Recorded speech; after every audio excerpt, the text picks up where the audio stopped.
for gossip and entertainment only. Let's get started. Hello, gossipers. Sharoni here. So, before we get started, how's everyone doing? I hope everyone is well. Today is Wednesday, May 14th, 2025. Please like, share, subscribe. This is day 3 of the Diddy trial, where Cassie is testifying. This is her second day testifying for the prosecutors. I think tomorrow the defense will cross-examine. So I did day 1 of the Diddy trial, day 2 of the Diddy trial. Now we're doing day 3. So please go back and listen to day 1 and day 2, and then come on in on day 3. And if you've already listened to day 1 and day 2, thank you. Please remember to like and share, subscribe, spread the word, and we're going to get into day 3. So it says Cassie, for the 2 days, she was there for about 9 hours, over 9 hours. And she is done with questioning from the prosecutors. So next comes the cross-examination from Sean Diddy Combs' defense team. So let's start. Building on her testimony a day earlier, on Wednesday, the pregnant 38-year-old pop singer described in disturbing detail what happened after her 2016 assault in a Los Angeles hotel, offered visual proof of other alleged assaults, acknowledged she settled a civil lawsuit for $20 million, and explained to the juror why she decided to speak out. So if you remember, when she first filed the lawsuit, we heard that it was $30 million, but it's now confirmed that she settled for $20 million. And I think she can get more. I'm not quite sure if it's something that can be modified or what, but no, probably papers are already signed, so most likely not. So let's get into it. I can't carry this anymore, she said, which is Cassie. I can't carry the shame, the guilt, the way I was guided to treat people like they were disposable. What's right is right. What's wrong is wrong. I'm here to do the right thing. Ventura is the prosecution's star witness, and her testimony is key to the charges against the hip-hop mogul. Combs has pleaded not guilty to charges of racketeering, conspiracy, sex trafficking, and transportation to engage in prostitution. If convicted, he could face a sentence up to life in prison.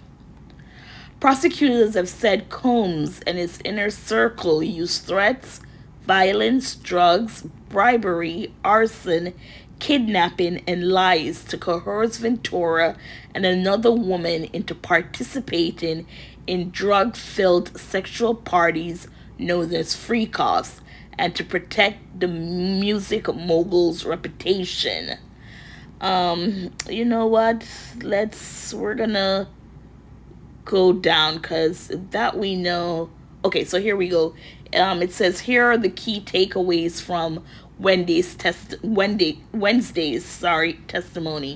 And this is from CNN. So I'm reading everything from CNN, because if you start with, a news source, it's best to stay with that news source. So shout out to CNN. Ventura talked to police after the 2016 hotel assault. The central evidence in the case has been the surveillance video of Combs beating Ventura at a Los Angeles hotel in March 2016, and on Wednesday, Ventura provided further details on what happened in the immediate aftermath. She left the hotel and took an Uber home, while Combs sent her a series of text messages saying, "Call me, I got 6 kids," and claiming that he was being arrested, according to text messages read aloud in court. So he was lying.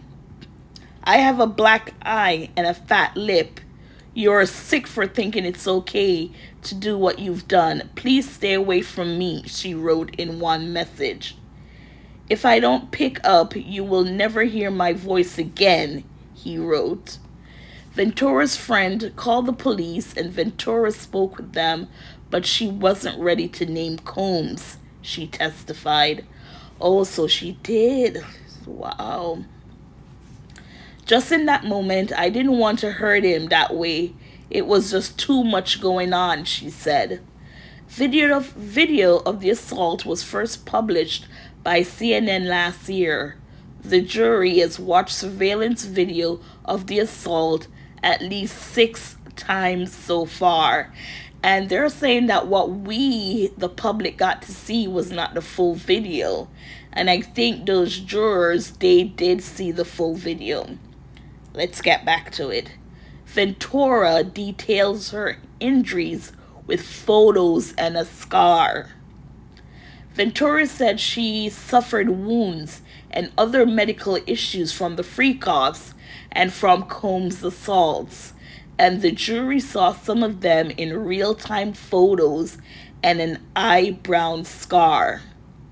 The juror was also shown 2 selfie photos of Ventura that she said were taken on the Uber ride home from the hotel in March 2016. She had a fat lip and was wearing sunglasses because I had a black eye underneath, she testified.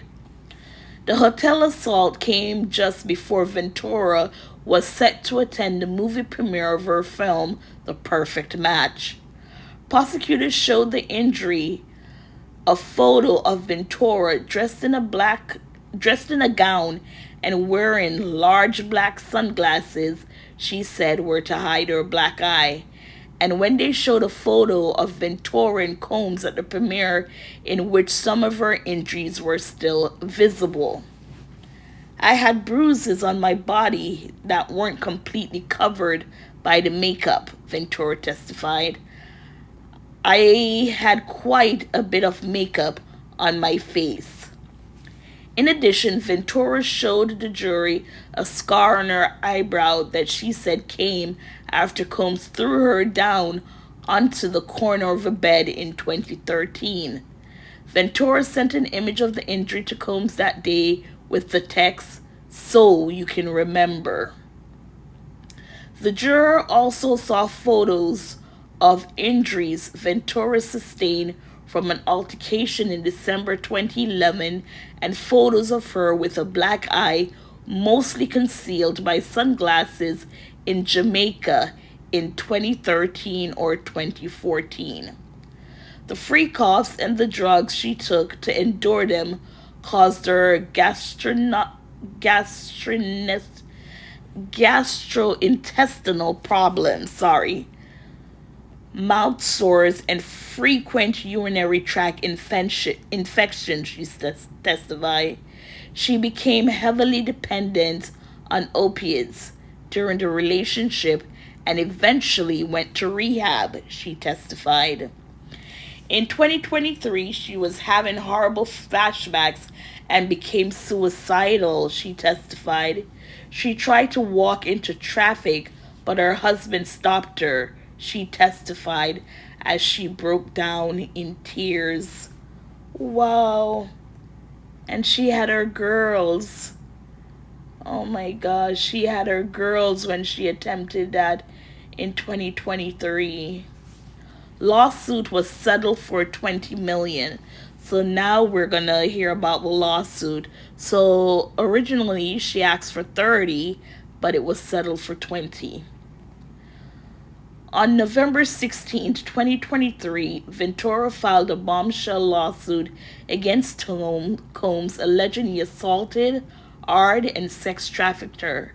Combs denied wrongdoing and the two settled the lawsuit a day later, but her lawsuit set off a series of other civil suits against Combs alleging wrongdoing.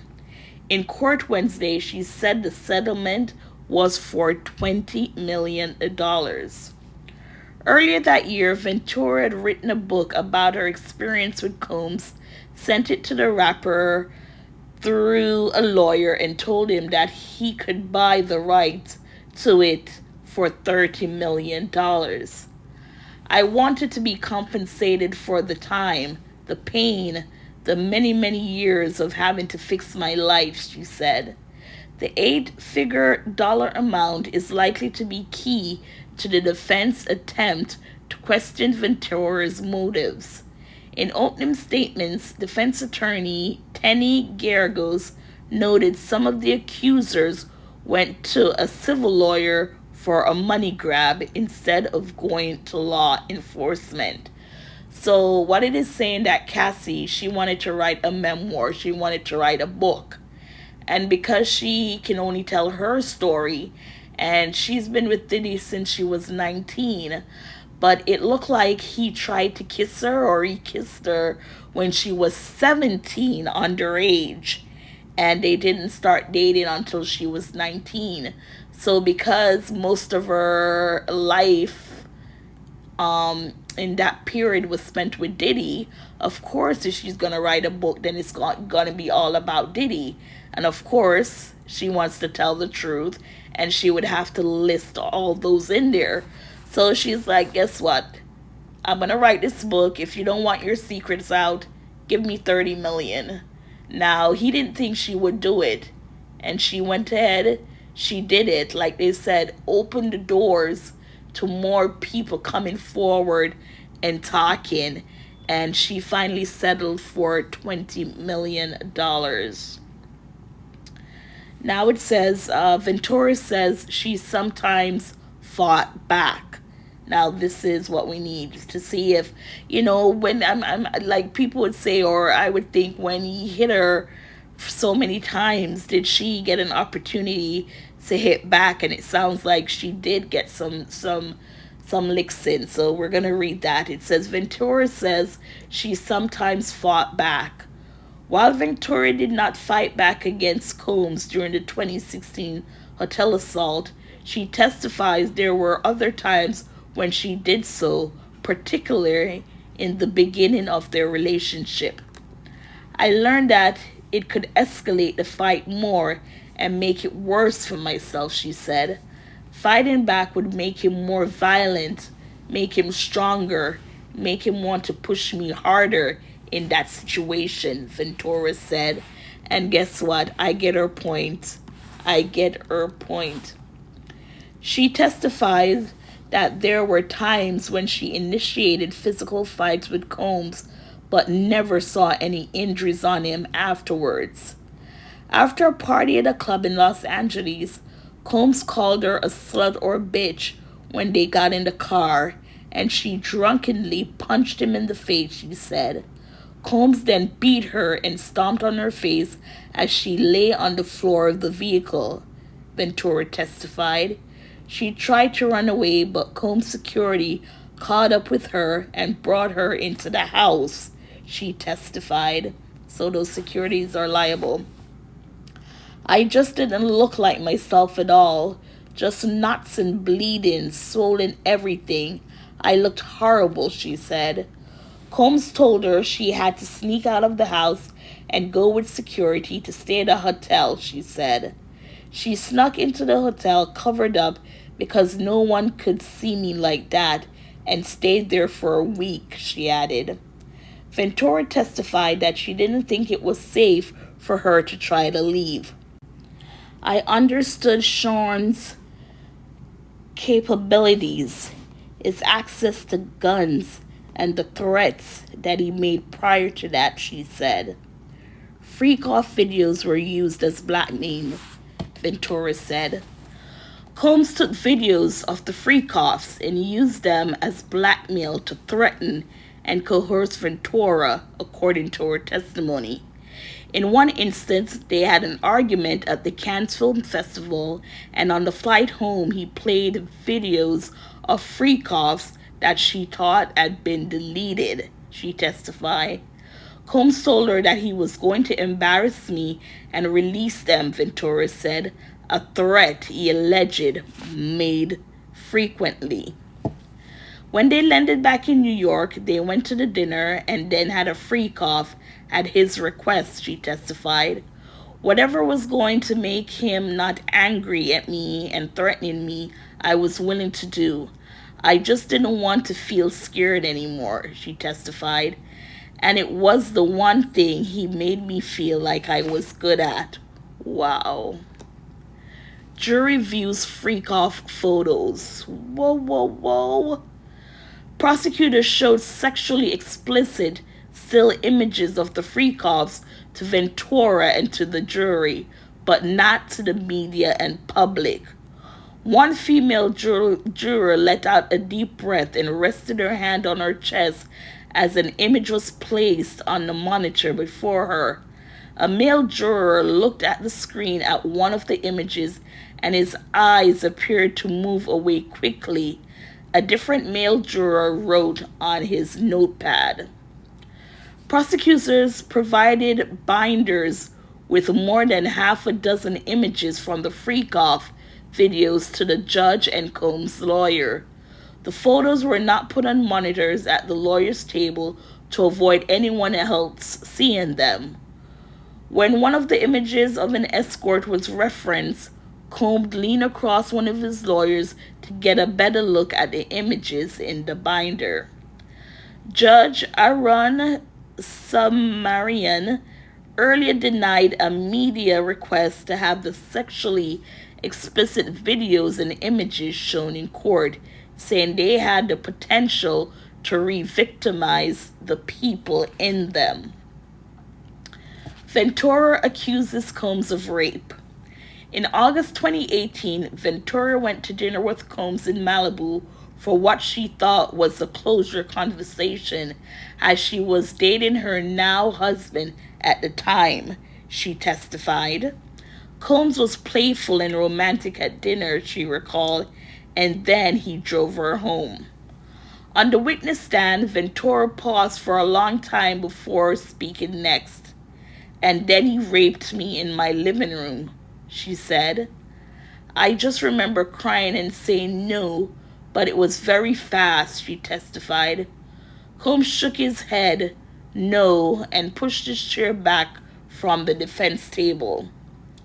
She was intimate with Combs voluntarily one other time after that, she said. She and Combs have had a few check-ins since they ended things in 2018, but nothing crazy, she said. So they were saying that she was dating her husband at the time. I don't think they were married yet, so she was kind of stepping out on her husband. Let's go back, because I don't want to report something and then it's not, Let's see. Yeah, okay, so we're going to read here again. It says, in August 2018, Ventura went to dinner with Combs in Malibu for what she thought was a closure conversation, meaning the relationship was over, as she was dating her now husband at the time. So she was dating, and she said that she went back a few check-ins, she said, since they ended in 2018. So a few check-ins. Well, it can be interpreted that they ended it in 2018, but before she started dating her now husband, they were doing check-ins. But then again, like I said, it sounded like while she was dating her now husband, maybe she was also doing check-ins with Diddy. Gossipers, tell me what you think on that. But, eventually they stopped. She got married to him. Now they're expecting baby number 3. Okay, so on we go. Relationship with Kid Cudi prompted threats, Ventura says. Combs lunged at Ventura with a wine opener between his fingers during a freak-off in December 2011 when he learned she was dating Scott Mescudi, also known as rapper Kid Cudi.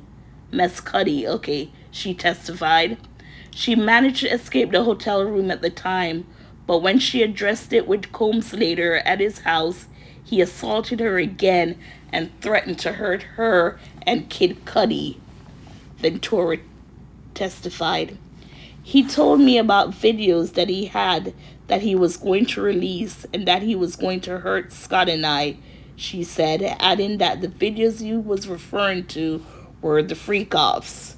And she said it. That's the thing he held over her head was those videos. Ventura said she broke up with Kid Cudi soon after to keep them safe. Combs also told Ventura that Kid Cudi's car would be blown up in his driveway before it happened. Sometime after the rapper's car blew up, Combs, Ventura, and Kid Cudi had a meeting at the Soho house about their relationship. When Kid Cudi asked about his vehicle, Ventura testified. Combs responded, "What vehicle?" The meeting promptly ended after that. CNN has reached out to representatives for Kid Cudi for comment Wednesday. He already confirmed that it did happen, but to see that Diddy, had dinner, all three of them, in like what vehicle, playing dumb. Let's go. Ventura said she struggled to tell her mom about abuse. Now, if you know with Cassie, we haven't seen much of Cassie family members, right? We don't. We know she has a brother. There's the mom. I don't know of anyone else. And people were saying, where's her support system? Because every day we see Diddy's kids, and we do see Alex, her husband, but not her mom. And someone said that the mom is there in court. It's her mom and her brother. So they're there to support her. And probably, these are people who just want to live a quiet, out of the spotlight. Cassie's the one who's in entertainment in the media, not them. But it's nice to hear that she did have her support. Besides her husband, she had her brother and her mother. Ventura offered gut-wrenching explanation of why she was unable to tell the truth about her abuse to her mother for so long. After one assault, she said her mother read a description of an alleged assault online that didn't include her name and reached out to see if it was about her. "I didn't tell my mom the truth because I was ashamed, because I also felt like at that point I didn't know what was going to happen," she testified. "I didn't want to put my mom in danger of knowing anything of that magnitude." In December 2011, after another assault, she told her mother this was the first time Combs had physically abused her, and she didn't say anything about the freak-offs, she testified. "I could hurt her like that. I just wasn't there with it. I wasn't ready. And I was also terrified. It's not normal," Ventura said. What was normal? Assistant U.S. Attorney Emily Johnson asked. "To constantly be bruised up by a person you love who says they love you," Ventura said. "You can't justify it to anyone, especially not your mom." So yes, that's what happened in court today. So we heard, she asked for 30. They settled for 20. And, if he had just settled, nothing would come out. I mean, the allegations would be there because, stuff has been said about Diddy.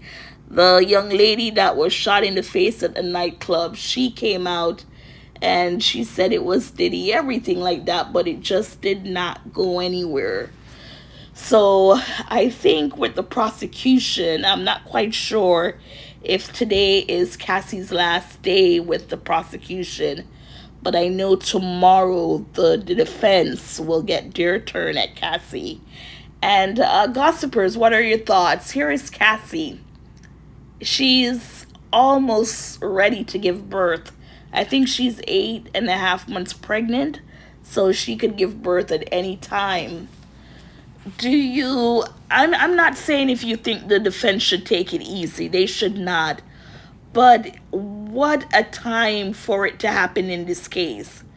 because they will be looked at as people now harassing this pregnant woman, which anyone with common sense, they would have to realize this is court. This is a man that's fighting for his life, and in order to get to what they want to, it's going to be traumatic for Cassie. Even though she's shown the video again, or she's seen it in pictures, she's going to have to relive it on their end, showing that she was accountable. She was not forced into all these, freak offs and anything else. You heard her say she did fight back, or she instigated a fight in the car, but then he came back more aggressive, which, of course, most likely that's what's going to happen. You try to fight a man of that stature, like any woman, not just Cassie, and most likely they're going to have the upper hand with strength and stuff to beat you down. So, yeah, we can't wait to see what the defense comes with. And like I said, yes, she's pregnant, but we have to realize this is a man who's fighting for his life. Everyone is already saying he's going to serve some time. Now, with these charges, they're saying it could be life in prison, but, most people are saying probably not life in prison, but he's definitely going to serve something. He has to. So, yeah, gossipers, that's it for day 3 with Cassie on the witness stand. Again, defense will start tomorrow, but I'm not quite sure if the prosecutors are done with Cassie. So she might continue tomorrow.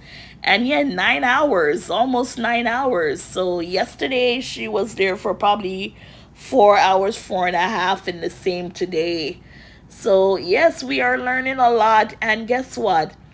The attorney who got some rapper off and now he wants to help Wendy, he did confirm that it was $20 million. And I wanted to put the story because I was like, no one was saying it in the chats. I can't remember whose show he was on. And I was like, did he just tell us the summary? I mean, tell us the settlement amount? Because everyone was thinking maybe she got more or what. But he said it. What's his name? Avatari or something like that. But yeah, he said it, and I wanted to say something, but now it's been confirmed by Cassie that she was granted 20 million. Now, can she get that modified for more? Probably not. But just yeah, that's it, gossipers. And they're saying, if you know of anyone who's struggling with suicidal thoughts or mental health matters, to call or text 988. And it's the Suicide and Crisis Lifeline globally. So, yes. And that's it for now. And to hear with her, she was contemplating it in 2023 to walk into traffic, and her husband had to stop her. And she was a mother, or she is a mother of 2 young girls, and she was at a point where she was willing to leave her girls because she knew they would be taken care of by their dad or husband, and probably her mother and brother. And it's just sad. It's sad. It's this world that we're living in now, it's too much. It's too much. Anyways, gossipers, I'll see you tomorrow for day 4. And again, before we sign off, please like, share, subscribe. Thank you for watching, and thank you for listening, gossipers.